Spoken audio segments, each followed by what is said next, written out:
Very good morning everyone and welcome back to another beautiful day at sea.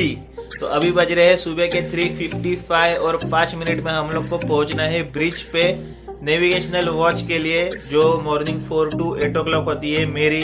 तो अभी हम लोग देखेंगे कि एक्चुअल में सुबह बाहर नज़ारा क्या होता है और हम लोग नेविगेशनल वॉच में क्या करते हैं, कौन सी चीज़ों का ध्यान रखना होता है। तो जहाज पे एक नियम है, चाहे कुछ भी हो जाए लेकिन ब्रिज वॉच के लिए कभी लेट नहीं होना, लेट नहीं होना लेट नहीं होना। क्योंकि अगर लेट हो गए तो सेकंड ऑफिसर जो है वो बहुत सारे सवाल पूछेंगे। पहले तो तुम कभी लेट नहीं हुए, आज क्या बात है? जिसका जवाब मैं ये नहीं दे सकता कि मैं वीडियो शूट कर रहा था। तो चलिए चलते। तो ये रहा ब्रिज, लेकिन इधर आपको कुछ दिखेगा नहीं क्योंकि बाहर भी अंधेरा है और ब्रिज पे भी मैं लाइट चालू नहीं कर सकता क्योंकि वो नेविगेशन के लिए प्रॉब्लम हो जाएगा मुझे। तो हम लोग जो है मेनली रडार और इग्निस को देख के नेविगेशन करते हैं जब सामने कुछ नहीं दिखता। तो अभी देखिए मुझे चार्ट पर जो है 2 शिप दिख रही है मेरे बाजू में, ये रही पहली और ये दूसरी, और सेम मुझे ये रडार जिसके ऊपर दिखा रहे हैं ये जो टारगेट से ये पहला टारगेट और ये दूसरा। तो सेम चीज़ मुझे शिप के बाहर जाके कंफर्म करनी है कि वो टारगेट्स मुझे दिख रहे हैं कि नहीं। पर जैसे मैंने बोला कि और दिख भी रहा है आपको कि पूरा अंधेरा है, तो मुझे कुछ नहीं दिखेगा सिवाय उनके नेविगेशन लाइट्स के। तो ये देखिए ऐसा लाइटिंग जो है दूसरे शिप का हम लोग को दिखता है, जो देख के हम लोग को पता करना होता है कि शिप जो है कौन से डायरेक्शन से आ रही है और कौन से डायरेक्शन में जा रही है। तो ये एक है, और इसी के साथ पीछे में एक और शिप है मेरे बाजू में, उसकी मुझे रेड लाइट दिख रही है जैसे कि दूसरे वाली की मुझे ग्रीन लाइट दिख रही थी। तो इन लाइट्स को देख के हम लोग को नेविगेशन करना होता है as per rule, navigation rule. जो लोग मुझे ओवरटेक करेंगे उन लोग को मेरे शिप से क्लियर रहना है। तो मुझे बस ये देखना है कि वो लोग रूल के हिसाब से एक्शन ले रहे कि नहीं और मेरे से डिस्टेंस रख के सेफली पास हो रहे कि नहीं। और अगर वो लोग रूल के हिसाब से एक्शन नहीं ले रहे तो फिर मुझे मेरे शिप को सेफ रखने के लिए एक्शन लेना पड़ेगा। इसीलिए कंटिन्यू मॉनिटरिंग करना पड़ता है दूसरे जहाज़ों को कि वो रूल के हिसाब से एक्शन ले रहे कि नहीं। और रडार से जो है मुझे पता भी चल रहा है कि जो टारगेट्स है मेरे आगे पीछे और बाजू में वो कौन से डायरेक्शन में जा रहे हैं, उन लोग का स्पीड क्या है और मैं उन टारगेट्स को कितने डिस्टेंस से पास करूँगा। जैसे यहाँ पे दिख रहा है CPA 0.3, मतलब 0.3 केबल जिसे हम लोग बोलते हैं डिस्टेंस को, उतने दूरी से मैं उस शिप को पास करूँगा।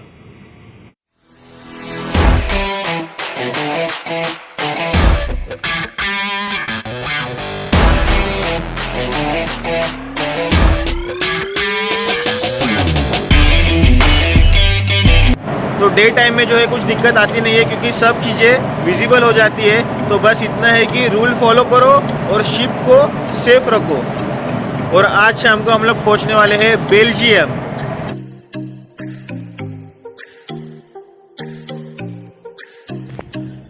तो इसे कहते हैं सबसे बुरी किस्मत। हम लोग बेल्जियम आए, शोर लीव भी अलाव है यहाँ पे।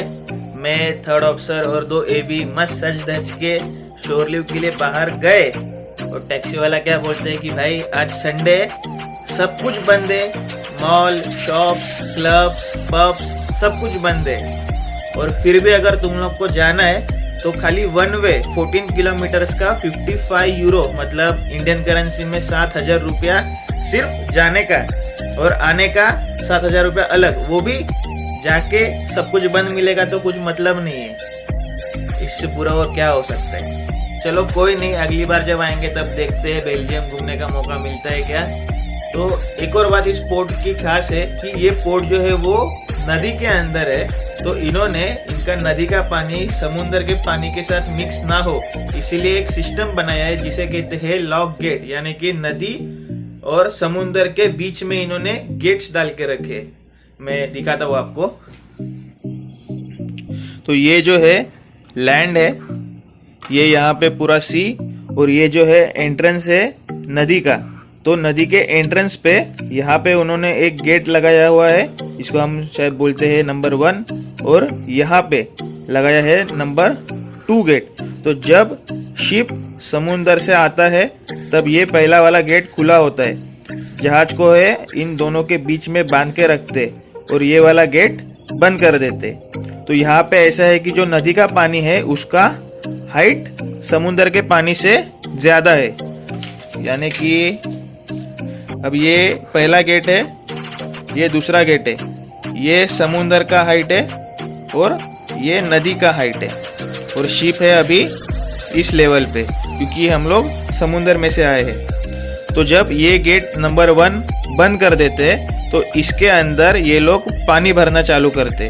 ये पानी भरने के वजह से ये जो शिप का हाइट है वो ऊपर आ जाता है, यानी कि इस लेवल पे नदी के लेवल पे शिप को वो लोग लेके आते हैं और फिर ये नंबर 2 गेट जो है वो ओपन करते हैं और शिप को अंदर लेके जाते हैं। सेम टाइम जब हम लोग पोर्ट में से बाहर जाते होते हैं तब शिप यहाँ गेट में आता है, यहाँ पे शिप को बांधते हैं, यहाँ का पानी बाहर निकालते हैं और इसका हाइट जो है नीचे लेके आते हैं समुंदर के लेवल तक, मतलब शिप को वापस इस लेवल पे लेके आएंगे।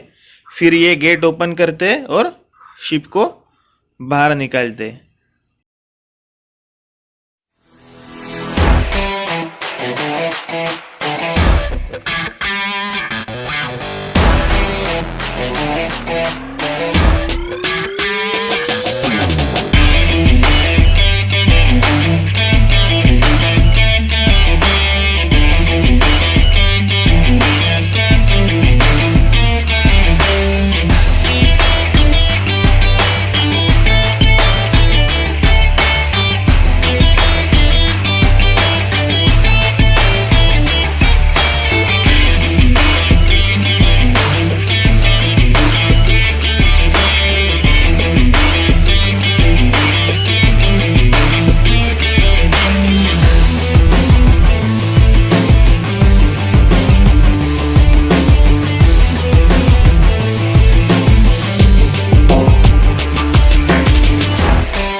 अभी हम लोग प्रोसीड कर रहे हैं अफ्रीकन पोर्ट की तरफ, जहाँ पहुँचने के लिए हम लोग को कम से कम 10 दिन लगेंगे और उस 10 दिन के अंदर मेरा कॉन्ट्रैक्ट पूरा होने वाला है, मतलब घर जाने का समय आ गया है। तो अभी बस इंतज़ार यही रहेगा कि साइन ऑफ कौन से कंट्री से और कहाँ से और कितने जल्दी होता है। तो तब तक के लिए हर हर महादेव।